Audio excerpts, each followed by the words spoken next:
আসসালামু আলাইকুম সবাইকে। আপনারা কেমন আছেন? আশা করি সবাই ভালো আছেন। আজকে ছিল আমার কোর্সের প্রথম ক্লাস। তো আপনারা যারা ভিডিও দেখতেছেন তারা জানেন আমি ফিল্ম এবং টেলিভিশন নিয়ে আমার মাস্টার্স করতেছি। তো আপনাদেরকে শেখাবো এখানে কি শিখতেছি, এই জিনিসটা আমি ক্যামেরার সামনে রিপিট করব। এতে হবে কি, কারোর যদি খুব আগ্রহ থাকে কোনো কিছু শেখার, ফ্রিতেই শিখে নিতে পারবেন, আপনার মাস্টার্স করার দরকার নেই যদি শুধু শেখার ইচ্ছা থাকে। আর ডিগ্রির জন্য অবশ্যই আপনার কোনো একটা ইনস্টিটিউটে গিয়ে ডিগ্রি নিতে হবে। আর আমার আগ্রহ এত বেশি কেন, কোনো একটা জিনিস যদি শেখা হয়, শেখার পরে যদি আবার ওটা কাউকে শেখানো হয়, সেটা ভালোভাবে মাথার মধ্যে গাঁথে। তো আমি ওই আইডিয়া থেকেই ভাবলাম যে আমি যেটা শিখতেছি এটা যদি আপনাদের শেখাই, আপনাদেরও উপকার হবে আর আমারও মাথার মধ্যে ভালোভাবে গেঁথে দেবে, তাহলে উইন উইন। তো আমি যেগুলো শেখাবো 100% ফ্রি। আমি জানি বাংলাদেশে অনেক টাকার কোর্স বিক্রি হয়, বাট সেগুলো থেকে আপনার হয়তো বা একসাথে কম্পাইলড একটা কিছু শিখতে পারবেন খুব শর্ট টাইমে।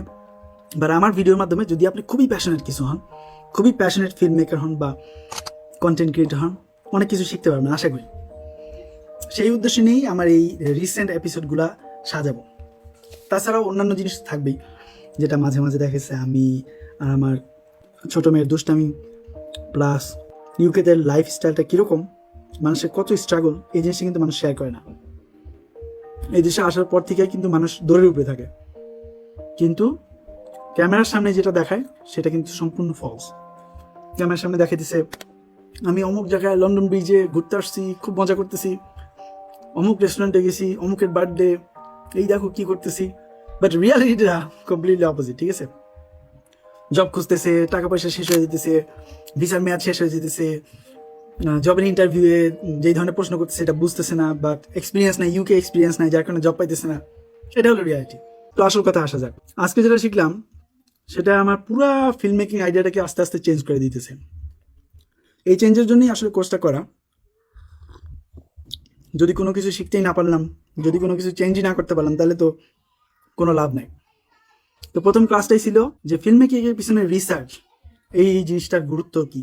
তো এটা এত ইম্পর্টেন্ট একটা জিনিস যে রিসার্চ ছাড়া কোনো কিছুই আসলে বা প্রোডাক্টিভ কোনো কিছু করা সম্ভব হয় না। ইভেন ফিল্ম মেকিংও, আমি একটা ভিডিও বানাবো, আমরা সচরাচর এইসব রিসার্চ করি না। মুখে যা আসছে বলে দিচ্ছি, ক্যামেরার সামনে যা হইতেছে ওইটাই রেকর্ড করে আপলোড করে দিই, ওইটাই আমাদের ভিডিও। কিন্তু ইউনিভার্সিটিতে যেটা শিখাইতেছে, বলছে যে একটা ফিল্ম মেকিং এর পিছনে প্রথম কাজটা হলো কি, রিসার্চ।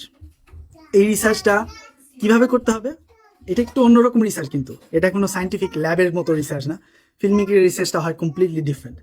এই রিসার্চগুলো হয় মানুষের সাথে সোশ্যালাইজ করার মাধ্যমে, কমিউনিকেট করার মাধ্যমে, ট্রাভেলিংয়ের মাধ্যমে, এক্সপিরিয়েন্সের মাধ্যমে। এইভাবে আপনি যখন একটা জায়গায় যাইতেছেন, কিন্তু মাথার মধ্যে একটা ধান্দা থাকবে কি, যে আইডিয়া জেনারেট, এখান থেকে আমি কী শিখতে পারছি, এখানে কি স্টোরি আছে, এই স্টোরিটাকে আমি কিভাবে মানুষের কাছে প্রেজেন্ট করতে পারি, এটা কি আসলেই মানুষের জানার দরকার আছে কিনা, এই ধরনের কোয়েশ্চেন করা।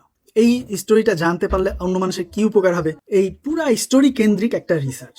এইটাই হলো একটা ফিল্ম মেকিং এর প্রথম ধাপ। তারপরে জিনিসটা কি, যে আমি রিসার্চ করলাম, রিসার্চ করার পরে সেকেন্ড স্টেজটাই হলো যে এই রিসার্চের মাধ্যমে যেগুলো আমার কাছে আসলো সেটাকে কম্পাইল করা। স্ক্রিপ্ট না, এটা জাস্ট খালি ব্রেইন স্টর্মিং করা, আইডিয়াটাকে একটা জায়গায় লিপিবদ্ধ করা, বা আইডিয়াটাকে একটা ডিসকাশন যাতে করা যায় সেরকম একটা পর্যায়ে নিয়ে আসা। এমন হইতে পারে এখানে আইডিয়া থেকে আমি কয়েকটা ক্লিপ তৈরি করলাম, ওই ক্লিপগুলো আমি মানুষের সাথে ডিসকাস করলাম। তারপরের স্টেপটা কি, ইনকিউবেটিং দ্য ম্যাটেরিয়াল। তো ইনকিউবেটিং ম্যাটেরিয়াল মানে কি, এখানে যা যা কালেক্ট করা হয়েছে আর রিসার্চ করা হয়েছে, যা যা ওই রিসার্চ থেকে আমি কালেক্ট করছি বা লিপিবদ্ধ করছি, ওইটাকে একটা শেপ দেওয়া, যে এখান থেকে কিভাবে নেক্সট স্টেজে যাব। তারপরের ফাইনাল স্টেজ হলো প্রিজার্ভিং দ্য স্পার্ক। তো লাস্ট আইডিয়াটা কি, যে স্টুডেন্টরা অনেক সময় যে জিনিসটা পছন্দ করে না সেটা হলো প্র্যাকটিস। আর প্র্যাকটিসের মাধ্যমেই আপনি যে প্রথম, দ্বিতীয় এবং তৃতীয় স্টেজ যেটা হইলো, সেখান থেকে আপনি আইডিয়াগুলোকে একটা কমপ্লিট স্ট্রাকচার দিতে পারবেন। আর প্র্যাকটিসের সময় সবসময় আইডিয়াগুলো একটু অন্যরকম হয়ে যাবে বা ডিফারেন্ট হবে। আপনার রিসার্চ ছিল একরকম, কিন্তু আপনার যখন প্র্যাকটিক্যালি আপনি ফিল্মটা তৈরি করতে যাচ্ছেন তখন দেখা গেছে যে ব্যাপারটা অন্যরকম। আপনি দেখা গেছে স্ক্রিপ্ট লিখছেন, এখানে এইভাবে করবেন, কিন্তু ওই দিন ওইভাবে মিললো না। সেই ক্ষেত্রে আপনার ওই রিসার্চের সাথে না মিললেও বাট মেইন যে থিম, সারমর্ম, সেইটা অবশ্যই ঠিক থাকবে, কিন্তু খুঁটিনাটি বিষয় যেগুলো থাকে সেইগুলো আপনার একটু এদিক ওদিক হবে। তো বন্ধুরা, আমি যতটুকু বুঝছি আপনাদের বোঝানোর চেষ্টা করছি। আমার যদি বুঝার কম হয়ে থাকে, আমার সামনে আরো ক্লাস আছে, ওগুলো থেকে আরো হয়তো বা বুঝবো। তো আজকে প্রথম ক্লাসটা ছিল অনেক ইন্টারেস্টিং। স্পেশালি আমি একভাবে ফিল্ম তৈরি করি আর আমাদের শিখাইতেছে আরেকভাবে। তো এই তো আপনাদের সাথে শেয়ার করলাম। ইনশাল্লাহ নেক্সট ক্লাসের জন্য ওয়েট করবেন। যদি এই ধরনের ভিডিও ভালো লাগে, যাদের যাদের ভালো লাগছে তারা অবশ্যই দেখবেন, আমাকে জানাবেন কমেন্ট সেকশনে। আমি এগুলো আলাদা একটা প্লে লিস্টে রাখবো যাতে আপনাদের জন্য ইজি হয়। লেসন বলে ভুল হবে। ভিডিও 1, ভিডিও 2, ভিডিও 3 এইভাবে আমি সুন্দর করে সাজিয়ে রাখবো যাতে আপনাদের ভবিষ্যতে দেখার জন্য ইজি হয়। আশা করি ভিডিওটা ভালো লাগছে। সামনের ভিডিওতে দেখা হবে। আসসালামু আলাইকুম।